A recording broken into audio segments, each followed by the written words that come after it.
Hi friends, இந்த வீடியோவில் என்ன பார்க்க போகிறோம் அப்படின்னா 10th ஓல்டு புக்கு தமிழ் மொழியில் அறிவியல் சிந்தனை. ஃபர்ஸ்ட் கொஸ்டின், அண்டப்பகுதியின் உண்டை பிறக்கம் என்னும் பாடல் வரி இடம்பெற்ற நூல்.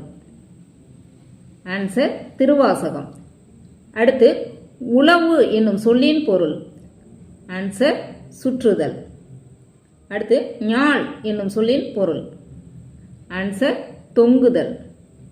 அடுத்து, பரிது நிலையிய காயமும் என்னும் பாடல் வரி இடம்பெற்ற நூல். ஆன்சர் புறநானூறு. அடுத்து, வளவன் ஏவா வானூர்தி என்னும் பாடல் வரி இடம்பெற்றுள்ள நூல். ஆன்சர் புறநானூறு. அடுத்து, தீம்பிலி எந்திரம் பந்தல் வருந்த என்னும் பாடல் வரி இடம்பெற்றுள்ள நூல். ஆன்சர் பதிற்று 10.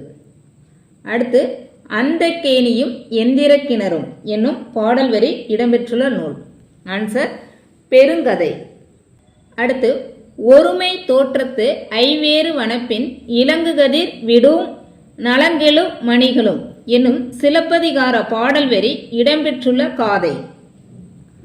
ஆன்சர் ஊர்கான் காதை. அடுத்து, செம்புல பெயல் நீர் போல என்னும் பாடல் வரி இடம்பெற்றுள்ள நூல். ஆன்சர் குறுந்தொகை. அடுத்து, உருமிடத்து உதவா உவர்நிலம் என்னும் பாடல் வரி இடம்பெற்றுள்ள நூல். ஆன்சர் புறநானூறு. அடுத்து, பயவா களரணையர் கல்லாதவர் என்றவர். ஆன்சர் திருவள்ளுவர். அடுத்து, அணுவை துளைத்து ஏழு கடலை புகட்டி என்று கூறியவர். ஆன்சர் ஔவையார். அடுத்து, ஓர் அணுவினை சதக்கூறிட்ட கோணினும் உளன் என்று கூறியவர். ஆன்சர் கம்பர். அடுத்து, உடம்பார் அழியின் உயிரார் அழிவர் என்று கூறியவர். ஆன்சர் திருமூலர்.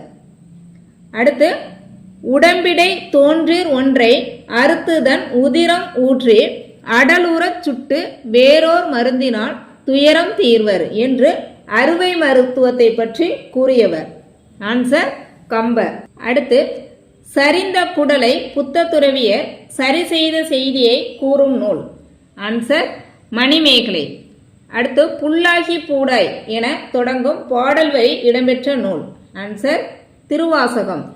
அடுத்து, மானுட பிறப்பினுள் மாதா உதரத்து ஈனமில் கிருமி செருவினில் பிழைத்ததும் என்னும் பாடல் வரிகள் எந்த அறிவை தெரிவிக்கின்றன? ஆன்சர் கருவியல் அறிவு. அடுத்து, உடல் உறுதியாய் இருப்பதற்கு வாதம் பித்தம் சீதம் இம்மூன்றும் டேஸ் நிலையில் இருக்க வேண்டும். ஆன்சர் சமநிலையில். அடுத்து, எதற்கும் பயன்படாத நிலம் கலர் நிலம். ஓகே ஃப்ரெண்ட்ஸ், நெக்ஸ்ட் வீடியோவில் பார்க்கலாம். நன்றி.